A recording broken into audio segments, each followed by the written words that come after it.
نحمد و نصلی علی رسول الکریم اما بعد فاعوذ باللہ من الشیطان الرجیم بسم اللہ الرحمن الرحیم وعباد الرحمن الذین یمشون علی الارض ہونا وإذا خاطبهم الجاہلون قالوا سلاما صدق اللہ مولانا العظیم وقال اللہ تبارک و تعالی فی شان حبیبہ بسم اللہ الرحمن الرحیم ان اللہ و ملائکتہ یصلون علی النبی یا ایہا الذین آمنوا صلوا علیہ وسلموا تسلیما اللہم صلی علی سیدنا و مولانا محمد وعلی آلہ و اصحابہ اجمعین۔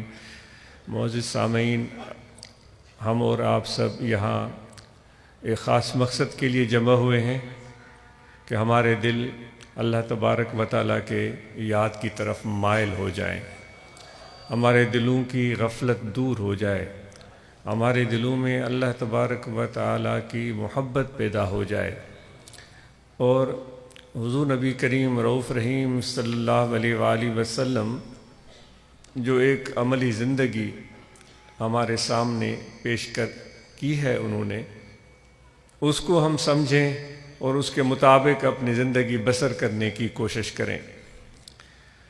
جن کو اللہ تبارک و تعالیٰ نے یہ لقب عطا فرمایا قرآن مجید میں کہ ہم نے آپ کو سب جہانوں کے لیے رحمت بنا کر بھیجا ہے۔ رحمت بارش بھی ہوتی ہے، بے شمار چیزوں سے ہم تمثیل دے سکتے ہیں۔ سب سے ایک اچھی مثال اگر ہم کہیں تو ایک بارش کی صورت ہوتی ہے۔ اس بارش کے برسنے سے وہ علاقے جہاں غیر آباد زمینیں ہوتی ہیں اور لوگ بے حال اور بدحال ہوتے ہیں، اپنی روزگار کی وجہ سے مشکلات کا شکار ہوتے ہیں، اس بارش کے برسنے سے ان کے چہروں پر ایک امید کی کرن نمودار ہو جاتی ہے، خوشی اور مسرت ان کے چہروں سے جھلکنے لگتی ہے، کیونکہ ان کو سامنے زمینیں نظر آ رہی ہوتی ہیں، وہ بارش کے پانی کو قبول کر رہی ہوتی ہیں۔ اس دوران وہ پھر اپنے زمینوں کو پہلے سے تیار کر کے رکھتے ہیں، وہ پہلے سے تیار کر کے رکھتے ہیں،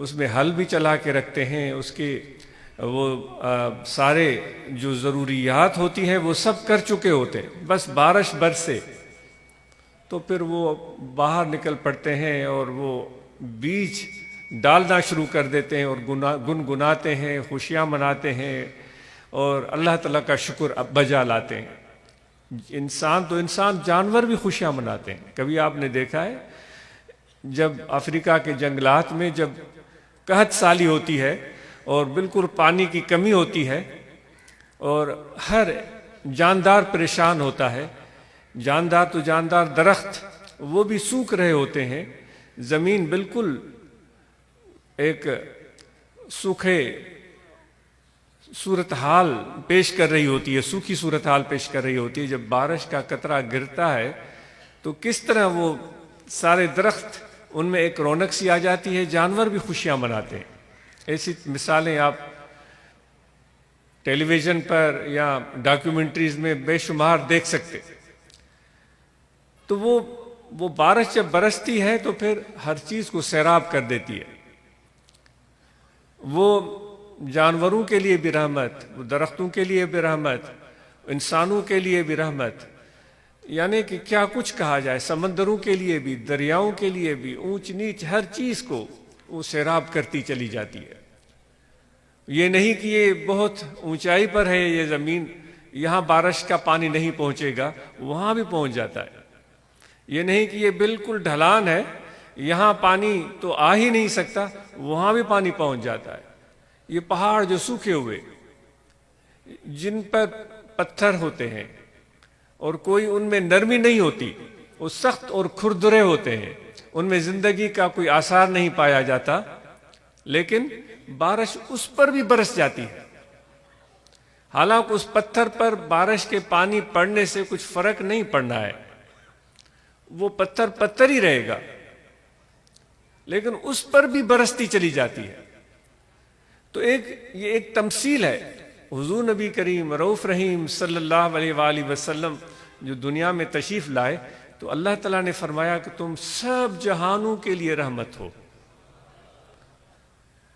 جس طرح ابھی میں مثال عرض کر رہا تھا، اب ان جہانوں میں سب سے نمایاں ترین ہم اپنے آپ کو سمجھتے ہیں، انسان، اور چونکہ ہم اس طاقت کے ساتھ اس زمین پر موجود ہیں کہ اس زمین میں تصرف کر سکتے ہیں، ہم اس زمین کو کھود سکتے ہیں، اس زمین سے کچھ چیزیں نکال سکتے ہیں، اس زمین میں کچھ چیزیں ڈال سکتے ہیں، اس زمین کو برباد کر سکتے ہیں، اس زمین کو آباد کر سکتے ہیں، اس زمین کو بنجر اور سوکھا بنا سکتے ہیں۔ یہ سارا تصرف، یہ طاقت، یہ توفیق، یہ دماغ خدا نے ہمیں دیا ہوا۔ تو ہم اپنے اپنے حساب سے زندگی جی رہے ہوتے ہیں، تو لیکن یہ صورتحال ہمارے سامنے ہے۔ تو خدا کا کرم ایسا ہے جو زمین میں خرابی بھی پھیلا رہے ہوتے ہیں، بظاہر میری اور آپ کی نظر میں، میری اور آپ کی نظر میں ضروری نہیں ہے کہ جو میں سمجھ رہا ہوں کہ یہ خرابی پھیلا رہا ہے، وہ ضروری نہیں ہے وہ خرابی پھیلا رہا ہو۔ یہ فیصلہ کون کرے گا؟ یہ تو بہت بڑی مشکل بات ہے۔ جتنا عقل مجھے ہے اس کو بھی خدا نے دیا ہے، جتنا علم مجھے ہے اس کو بھی خدا نے علم دیا ہوا ہے، لیکن جو کچھ بھی اگر میری نظر میں وہ خرابی پھیلا رہا ہے تو وہ بارش کی اس بارانی سے اس کو بھی فائدہ مل جاتا ہے۔ تو حضور علیہ الصلوۃ والسلام کے اس شخصیت سے جو آپ کو پسند نعوذ باللہ نہیں بھی کر رہے تھے، ان کو بھی فائدہ مل گیا، ان کو بھی برکتیں مل گئی۔ تو اس طرح ہم جو یہاں آئے ہیں، حضور علیہ الصلوۃ والسلام کی جو عملی زندگی تھی اس سے سبق سیکھیں، تو پھر ہمارے اندر بھی حضور علیہ الصلوۃ والسلام کی پیروی میں یہ صلاحیت ہونی چاہیے کہ اپنے تو اپنے لیکن پرائے بھی فیض یاب اور سیراب ہوتے چلے جائیں۔ چجائک ہماری حالت تو وہ ہے کہ ہم سے ہمارے دوست بھی خوش نہیں ہوتے، ہمارے گھر کے افراد بھی خوش نہیں ہوتے، ہمارے بیٹے بیٹیاں بھی خوش نہیں ہوتی، ہمارے گھر کے افراد تنگ آئے ہوئے ہوتے ہیں، گھر سے باہر ہوتے ہیں تو کہتے ہیں اچھا ہے وہ باہر ہو تو گھر میں سکون ہے، وہ گھر میں آئے گا تو وہ گھر میں مشکل کھڑی کر دے گا۔ تو سوچنے کی بات ہے۔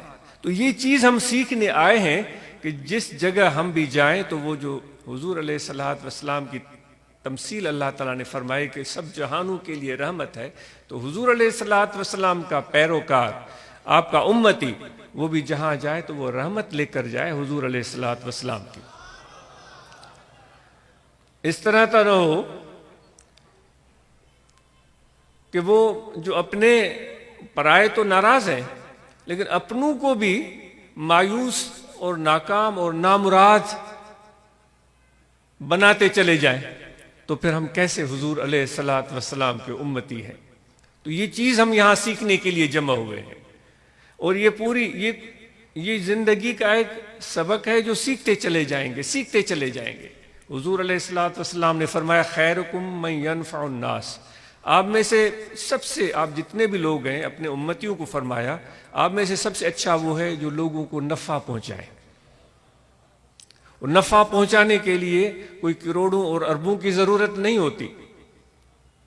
آپ نے کسی کی معمولی بھی خدمت کر دی، مدد کر دی، ضرورت کی کوئی چیز اس کو مہیا کر دی، تو یہ حضور علیہ الصلوۃ والسلام کے اس عمل پر، فرمان پر آپ عمل کر رہے ہیں۔ حضور نے فرمایا اگر کوئی کھجور کا بھی ذرہ کسی کو دیتا ہے رمضان کے مہینے میں تو اس کے لیے بھی بے شمار فضائل آپ نے بیان فرمایا۔ اب کھجور دینا کون سا مشکل کام ہے؟ تو یہ چیز ہم یہاں سیکھنے کے لیے جمع ہوئے ہیں۔ اور پھر اللہ تعالیٰ فرماتا ہے میرے بندے وہ ہیں جو میرے زمین پر جب چلتے ہیں تو ان میں انکساری اور عجز ہوتا ہے، اور عجز اور انکساری ان کے زبان سے صادر نہیں ہو رہا ہوتا، ان کے گفتگو سے، ان کے لفظوں سے، وہ الفاظ کی صورت میں لوگوں کے سامنے بیان نہیں ہو رہا ہوتا، ان کے ان کے چلنے سے، ان کے آنے سے، ان کے بیٹھنے سے، ان کی موجودگی سے وہ اس طرح کے اثرات لوگوں کو پہنچ رہے ہوتے ہیں کہ ان کے دلوں میں ایک خوشی اور مسرت پیدا ہوتی ہے،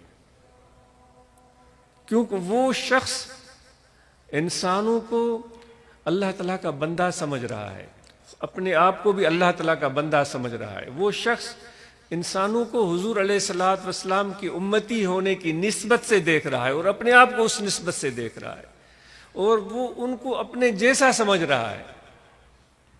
میں یہ عاجز یہ نہیں کہہ رہا کہ آپ اوروں سے اپنے آپ کو کمتر سمجھیں، کیا جا سکتا ہے، لیکن اکثر اوقات یہ لفاظی ہوتی ہے، میں تو کمتر ہوں، میں تو سگ در ہوں، میں تو خطا کار ہوں، میں تو سہکار ہوں، میں تو گناہ گار ہوں۔ اب یہ تو میری زبان پر یہ ایک الفاظ جاری ہو رہے ہیں، حقیقت کیا ہے؟ کیا میرے دل میں یہ چیز ہے؟ کیا یہ میں توقع کرتا ہوں جیسے جیسے میں بولتا جاؤں گا تو میرا دوست کہے گا نہیں صحیح، تم نے تو اتنا وہ کام بڑا اچھا کیا تھا، میرے ذہن میں چل رہا ہے، میں کہہ رہا ہوں میں گناہ گار ہوں، میں خطا کار ہوں، میں سیاکار ہوں، اب دیکھ رہا ہوں، اب یہ دوست ضرور کہے گا نہیں سے تم تو بڑے اچھے ہو، تم نے وہ بھی اچھا کام کیا، اب میری تعریف شروع ہو گئی۔ یعنی یہ سوچنے کی بات ہے، ضروری نہیں ایسا ہو۔ جب ہمارے اندر یہ احساس ہے کہ میں خطا کار ہوں اور گناہ گار ہوں، تو یہ احساس دل میں اگر موجود ہے تو خدا تو اس کو دیکھ رہا ہے۔ میں لوگوں کو کیوں سنانے جا رہا ہوں؟ لوگوں کو سنانے کا فائدہ کیا ہے؟ تو اللہ تعالیٰ فرماتا ہے میں تو تمہارے نیت اور تمہارے اندر کو دیکھ رہا ہوں، تو وہ تو جان رہا ہے۔ تو اس چیز کی ہو سکتا ہے ضرورت ہو سکتا ہے ضرورت نہ ہو۔ اگر اس کے پیچھے میرا مقصد یہ ہے کہ لوگ کچھ میری تعریف کر دیں گے، پھر تو یہ کوئی اچھی صورتحال نہیں ہوئی۔ مجھے خود ستائش ہی چاہیے، میری تعریف کرنے والے کہاں ہیں؟ میری تعریف کرے، وہ کیوں نہیں کر رہا ہے تعریف؟ میں نے ابھی کہا ہے میں گناہ گار ہوں، وہ کیوں نہیں مجھے میرے اس جواب کے بارے میں میری تعریف کیوں نہیں شروع کر رہا ہے؟ تو دوستو، اس سیکھنے کے مرحلے پوری زندگی چلتے ہیں۔ تو جو اللہ تعالیٰ فرماتا ہے میرے بندے سراپا عجز اور انکسار ہوتے ہیں، وہ اللہ تعالیٰ یہ تو نہیں فرما رہا ہے وہ ہاتھ میں اسپیکر ہے، وہ اعلان کر رہے ہوتے ہیں میں گناہ گار ہوں، میں بڑا عاجز بندہ ہوں۔ وہ نہیں، وہ جب چلتے ہیں تو عاجزی ہوتی ہے ان میں۔ اب عاجزی کیسی ہوتی ہے؟ یہ جو آس پاس والے لوگ ہیں ان کے دل میں یہ چیز خدا کی طرف سے آ جاتی ہوگی، شاید میرا ناقص خیال ہے کہ یہ شخص جو ہے یہ ایک ایسا بندہ ہے جس میں تکبر نہیں ہے، شاید وہ خدا کی طرف سے آ جاتا ہوگا۔ لیکن حالانکہ ہمیں تو حکم ہے کہ لوگوں کے بارے میں اچھا گمان رکھو۔ تو دوستو، یہ چیز ہمیں سیکھنے کی ضرورت ہے، اس لیے الفاظ کی بہت کم ضرورت ہے، عمل کی زیادہ ضرورت ہے۔ یہاں جب یہ گفتگو کے مواقع ہم پیدا کرتے ہیں تو سچی بات یہ بہت شرمندگی بھی ہوتی ہے اور یہ کٹھن مرحلہ ہوتا ہے۔ سندھی میں چوندا ہیں گالن کندے گوٹھ ناہن بدبا، ایسی گفتگو ایسے کلام بہت سارے ہوتے رہے۔ اٹھو کچھ ہم اپنے اندر تبدیلی پیدا کریں، کچھ کام کریں، ایک چھوٹا سا کام، ایک معمولی سا کام جس سے کسی کی بھلائی ہو۔ حضور علیہ الصلوۃ والسلام نے ارشاد فرمایا جس نے راستے سے ایک کانٹا بھی ہٹایا تو اس نے بھی بہت بڑی نیکی کر دی۔ نیکیاں کمانا یعنی اتنا حضور علیہ الصلوۃ والسلام نے آسان بنا دیا۔ تو اس لیے میرے دوستو، یہ چیز اچھا، اب وہ جو اللہ تعالیٰ فرماتا ہے جو میرا بندہ، اب میرا بندہ جو کسی کا بھی ہو، جب آقا کہے کہ یہ میرا بندہ ہے تو یہ کچھ سوچ سمجھ کے ہی آقا بولے گا۔ آقا یہ وہ ہوتا ہے جو اس یا بندے کا مالک ہوتا ہے۔ انسان کو خریدا جاتا تھا پہلے زمانے میں اس کی مثال عرض کر رہا ہوں۔ اس کے سینکڑوں بندے ہیں، 10 20 25، وہ کسی ایک کے لیے کہہ رہا ہے کہ یہ میرا بندہ ہے، تو وہ کچھ سوچ سمجھ کے بول رہا ہوگا۔ اس نے اس کے اندر محبت دیکھی ہوگی، اس کے اندر کوئی صلاحیت دیکھی ہوگی، کوئی خصوصیت دیکھی ہوگی، اس کے اندر کوئی عمل دیکھا ہوگا، کوئی اس کا طریقہ دیکھا ہوگا، جس وجہ سے ذمہ داری کا احساس دیکھا ہوگا۔ ہم میں سے کتنے لوگ ہیں، میں اپنے آپ سے پوچھ رہا ہوں، جو ذمہ داری کا احساس اپنے اندر رکھتے ہیں؟ وہ ذمہ دار فرد، یعنی جب بھی آپ گھر میں ہیں تو بھی ذمہ دار فرد، جب آپ مسجد میں ہیں تو بھی ذمہ دار فرد، جب روڈ پہ ہیں اس وقت بھی ذمہ دار فرد، جب آفس میں ہیں اس وقت بھی ذمہ دار فرد۔ اس وقت آپ کی اور میری ڈیوٹی کیا ہے؟ وہ اپنی ڈیوٹی کو، اپنی ذمہ داری کو سمجھ جانا، اس کو ادا کرنا۔ یہ تو سلسلہ عالیہ کے پیشوا فرماتے ہیں، قال را بگزار مرد حال شو، یعنی کہ گفتگو کرنا چھوڑ دے، وائز کرنا چھوڑ دے، حال کا صاحب بن، یعنی اس وقت تیری ڈیوٹی کیا ہے اس کو پورا کر۔ تو ذمہ دار ہم اور آپ کو بننے کی سب سے زیادہ ضرورت ہے۔ کیوں ضرورت ہے؟ جب اللہ تعالیٰ فرماتا ہے جو میرے بندے ہیں، تو خدا جب ان انسانوں کو دیکھ رہا ہوگا تو ان میں سے خاص بندوں کو بول رہا ہے نا، ہم سب کے لیے تو نہیں فرما رہا ہے، جو رحمان کے بندے، اور رحمت وہی آ گئی حضور علیہ الصلوۃ والسلام کی جو رحمت للعالمین، رحمان اللہ تعالیٰ بھی ہے۔ تو جو میرے بندے، رحمان کے بندے، یعنی کہ وہ کچھ خاص ایک اوصاف کے حامل انسان ہے۔ بات کچھ مشکل اور کٹھن ہو گئی، عاجز امید کرتا ہے کہ ہم اس چیز کو سمجھنے کی کوشش کریں گے۔ تو ان خصوصیات کو جس وجہ سے اللہ تعالیٰ ان کروڑوں میں سے، اربوں میں سے ان کو چن رہا ہے، وہ چیز شاید سب سے زیادہ جو ہو وہ احساس ذمہ داری ہو۔ ہر لمحہ اس کے دل میں احساس ہے کہ خدا کا میں بندہ ہوں۔ تو یہ خدا کے انسان پیدا کردہ ہیں، یہ زمین، یہ کائنات، یہ درند، یہ پرند، یہ اللہ کے پیدا کردہ ہے۔ ان کا میرے ساتھ تعلق ہے، ان کے ساتھ میرا ان کے ساتھ تعلق ہے۔ وہ اپنے تعلق کو اس طرح نبھانا ہے کہ اللہ کہے کہ ہاں یہ میرا بندہ ہے۔ اس خدا کے اس کائنات میں کوئی فتنہ پیدا نہیں کرنا، کوئی فساد پیدا نہیں کرنا۔ جیسے ہم لگے ہوئے ہوتے ہیں نا، ہم ایک دوسرے کی برائیاں بیان کرتے ہیں۔ اب دیکھیں سیاستدان حضرات جو ہمارے ہیں، جب بھی اخبار کھولیں وہ آپ ایک دوسرے کی برائیاں کرتے نظر آئیں گے۔ اب یہاں آپ سمجھدار ہیں، بیرون ممالک شاید اتنا نہ ہو، جب بھی اخبار کھولیں، سوشل میڈیا کھولیں، وہ ایک دوسرے کی برائیاں بیان کر رہے ہوتے ہیں۔ کیا کبھی اس طرح بھی ہو سکتا ہے کہ وہ کسی کی اچھی عادت کا بھی ذکر کریں؟ انسان سارے کا سارا برا تو نہیں ہوتا، کوئی اچھی عادت بھی کسی میں ہوتی، لیکن وہ برائیاں بیان کر رہے ہوتے ہیں۔ اسی طرح ہماری عادت بن جاتی ہے، الناس علی دین ملوکہم، انسان اپنے حکمرانوں کے مذہب پر ہوتا ہے۔ وہ جب وہ اس میں لگے ہوئے ہوتے، ہم بھی اسی چیز میں لگے شروع ہو جاتے ہیں۔ کسی نے ایک جملہ بولا تو بھائی تم تو ایسے ہو۔ تو یہ ہم چھوٹی سا گروپ ہے، لیکن ہمیں ایسا نہیں کرنا ہے، کیونکہ اللہ تعالیٰ کو پسند کام نہیں ہے۔ یہ اللہ تعالیٰ فرماتا ہے جو رحمان کے بندے ہیں ان کو یہ چیز زیب نہیں دیتی۔ تو رحمان کے بندے اگر بن کر رہنا ہے تو پھر ذمہ دار فرد بن کر رہنا ہے۔ ذمہ دار فرد بحیثیت باپ، بحیثیت بیٹا، بحیثیت فیملی ممبر، بحیثیت مؤذن، خطیب، مقتدی، استاد، شاگرد، آفیسر، سولجر، ڈرائیور، کپتان، جو کچھ بھی ہے وہ ذمہ دار فرد۔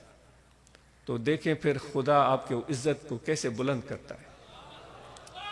جب ذمہ دار فرد بن جائیں گے تو خدا آپ کو فرش سے عرش تک پہنچا دے۔ ویسے بھی جب اب دیکھیں نماز ہم پڑھ رہے ہیں، ایک بات اب اس پر آتے ہیں، نماز ہم پڑھ رہے ہیں تو کیا نماز ہم ذمہ داری سے پڑھتے ہیں؟ اور نماز پڑھتے ہوئے اللہ کے بارگاہ میں ذمہ داری سے پڑھتے ہیں۔ نماز ذمہ داری سے کیسی ہوتی ہے؟ نماز ذمہ داری سے اس طرح ہوتی ہے، اللہ تعالیٰ فرماتا ہے ایسے عبادت کرو جیسے تم مجھے دیکھ رہے ہو۔ جب تم مجھے اگر نہیں تو بھلا یہ سمجھو کہ میں تمہیں دیکھ رہا ہوں۔ سنا ہے آپ نے اگر یہ تم سے کیفیت نہیں ملتی تو یہ سمجھو کہ میں تمہیں دیکھ رہا ہوں. تو جب ہم نماز میں کھڑے ہوتے ہیں تو کیا ہم ذمہ دار فرد کی حیثیت میں نماز پڑھتے ہیں؟ بھئی ہمیں تو خدا کے بارگاہ میں پہنچ جانا چاہیے اللہ اکبر کہتے ہوئے خدا کے قدموں میں. وہ چیز ایسی ہے جو دل کو سجائی دیتی ہے، جو آپ کے روح کو سجائی دیتی ہے، جو آپ کے باطن کو سجائی دیتی ہے. وہ تو ہوتا نہیں. اور پھر ہم سندھی میں چنا ڈورا پا ڈیندا وتوں